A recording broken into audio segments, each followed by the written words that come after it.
Yeah, man, what's poppin', man? Your boy, your homie back, man. Hop back right back on this thing and piggyback. So, let me see. I don't really know where to stop, but I'm just gonna start where I think I should. So,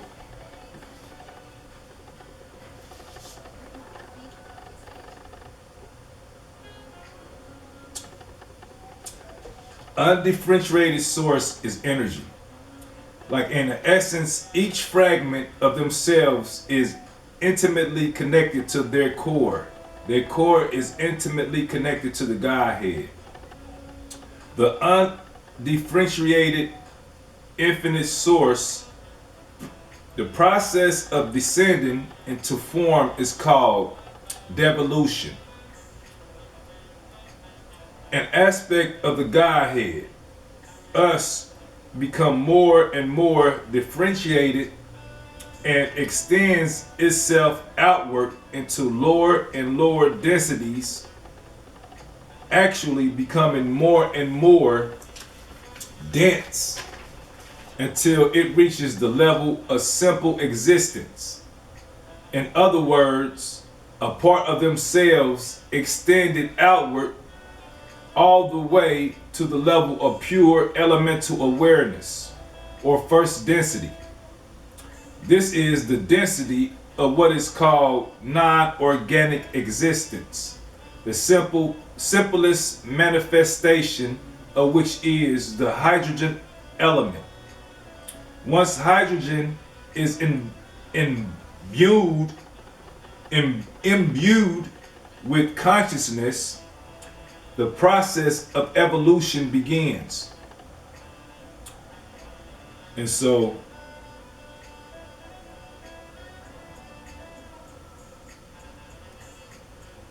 this form we know so well with its arms, legs, torso, head, and etc.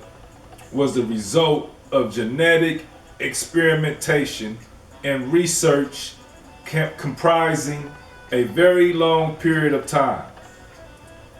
About 900 million years. During that time, all manner of exotic life forms was created by permutating the DNA strands and structures. Most of the animal life we are familiar with today was brought forth as a side effect of this research.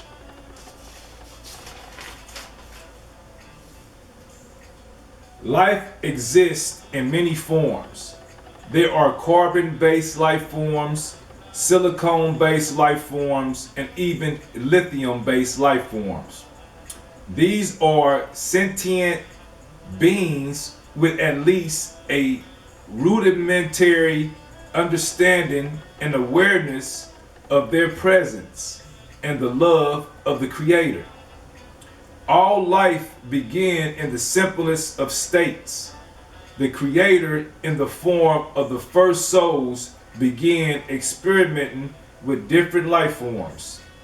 They found that they could take the rudimentary consciousness of a hydrogen atom or a heavier metallic element and permutate the atomic structure, thus creating new and varying forms of life. All life forms they created had a natural tendency to become more organized over time and more sophisticated, gradually growing in self-awareness. The natural evolution of life forms followed by what we call the Darwinian evolution model. All of the founders' experiments and experiments of other groups like the founders were represented by mutations or periods of punctuated with intense growth and alteration of form and structure. Scientists in today's time do not understand why there are so many mutations, and alterations in living organisms.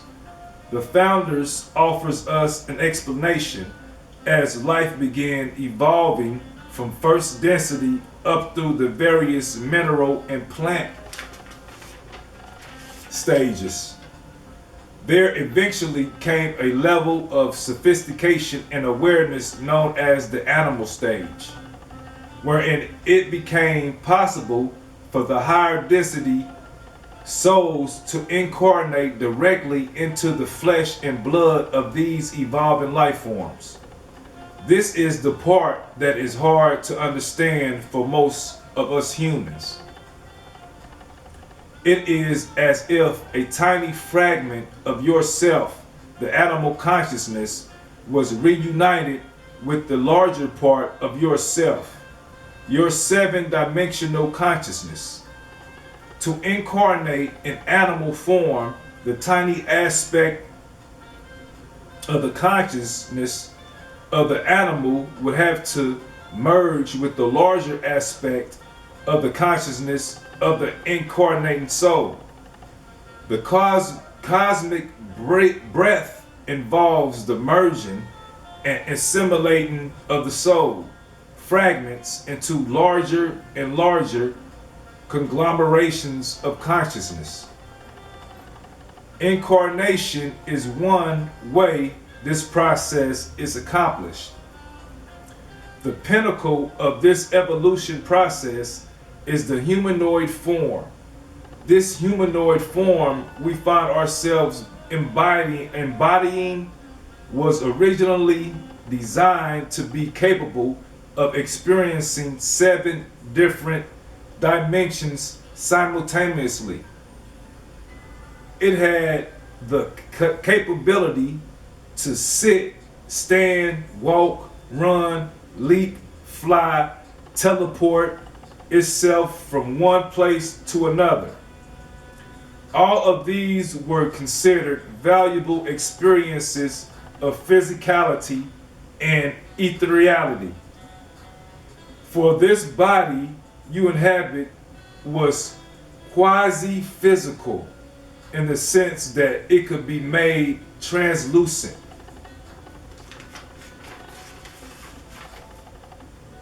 And fluid, or it could be as solid as you experience it now.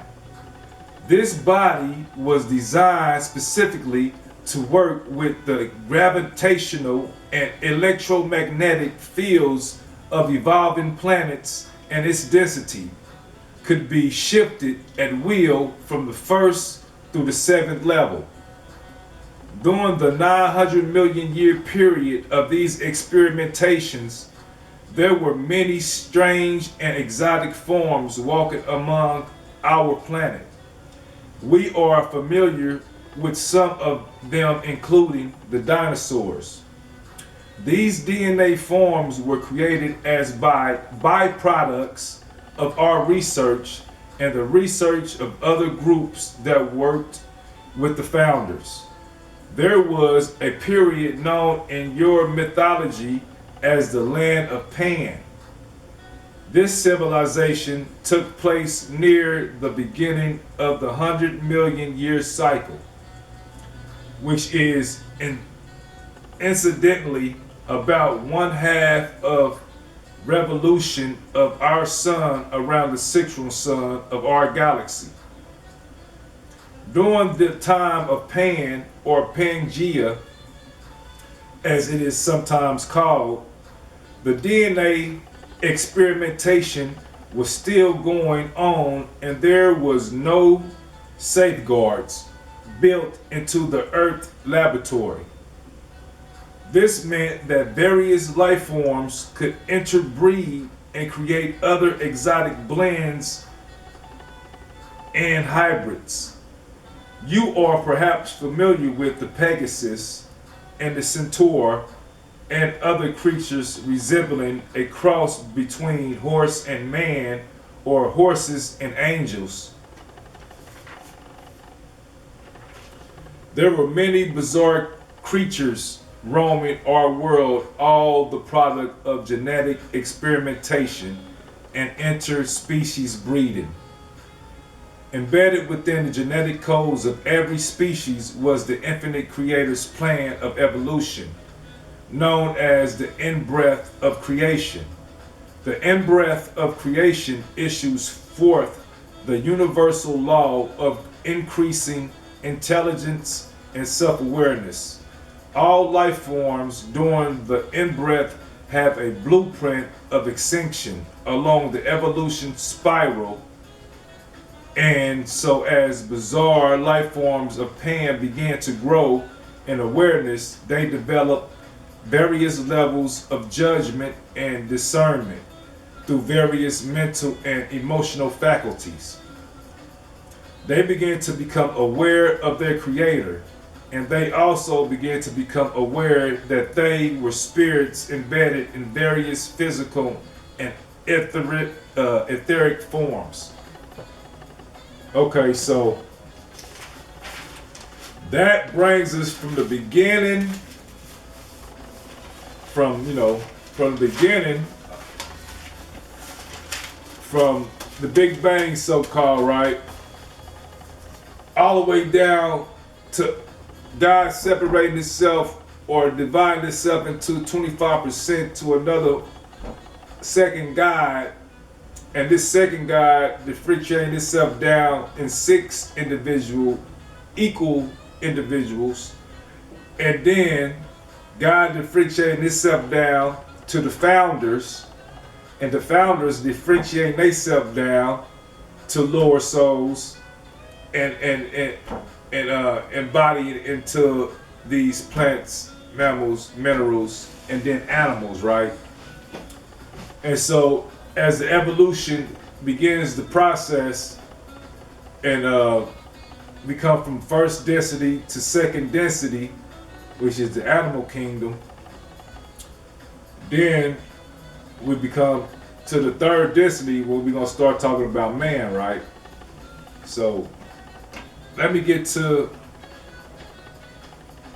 that, because last time I was discussing the Garden of Eden, right? So, and why God didn't understand why, I didn't understand why God didn't know that they ate from the tree and that they was naked, and he didn't know where Adam was and all that, right? So this is just bringing us back up to that part.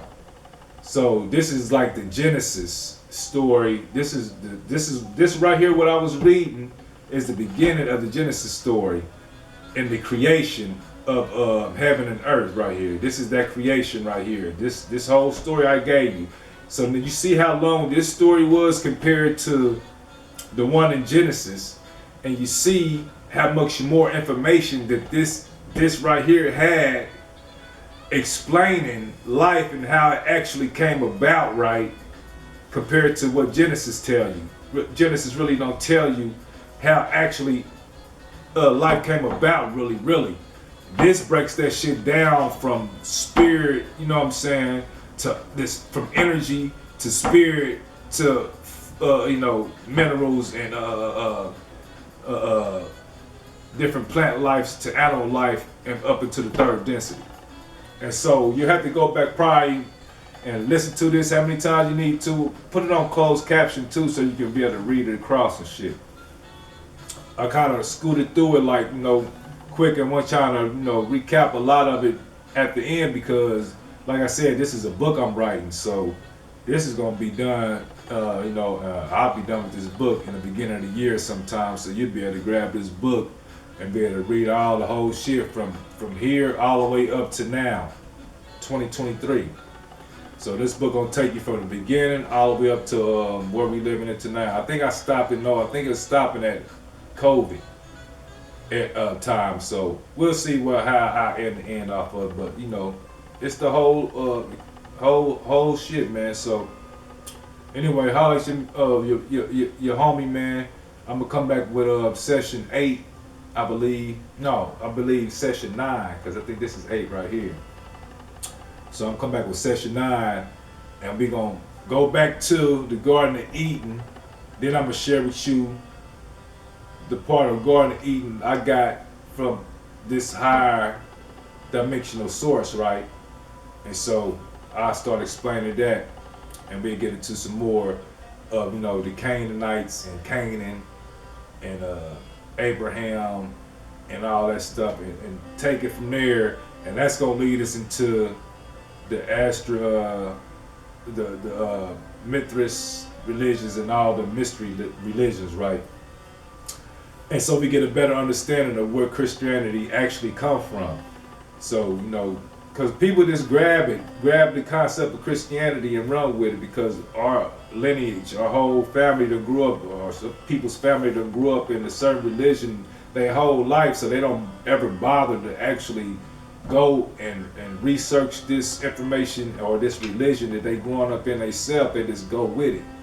So we got to stop this going with stuff, man. We got to start understanding that, hold up, just because my mom and my daddy was into this, that don't mean I got to necessarily be into this. Hold on, let me actually see what it entails. Let me see what it involves.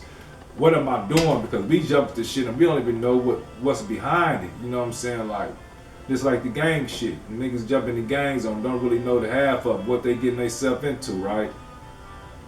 So, when it comes to this religion shit, it's the same way. It's like, we grow up in this shit and we don't even understand what it's all about, really. We just going with the flow.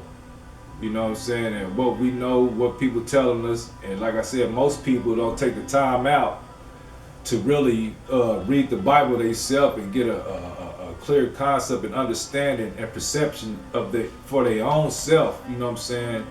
And not going off what somebody else telling them what they think it means. You know what I'm saying? You got to go grab that Bible, read it for yourself, and you start to see all the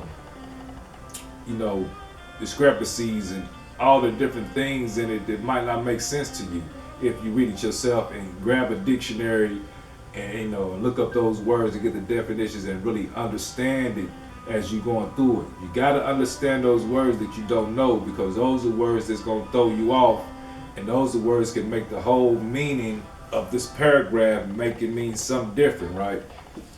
So we got to be careful when we play with these words. Words is it could be strange things sometimes, man. They can mean so many different other things depending on your perception of it and depending on the part of the world and origin and year in history. You know what I'm saying?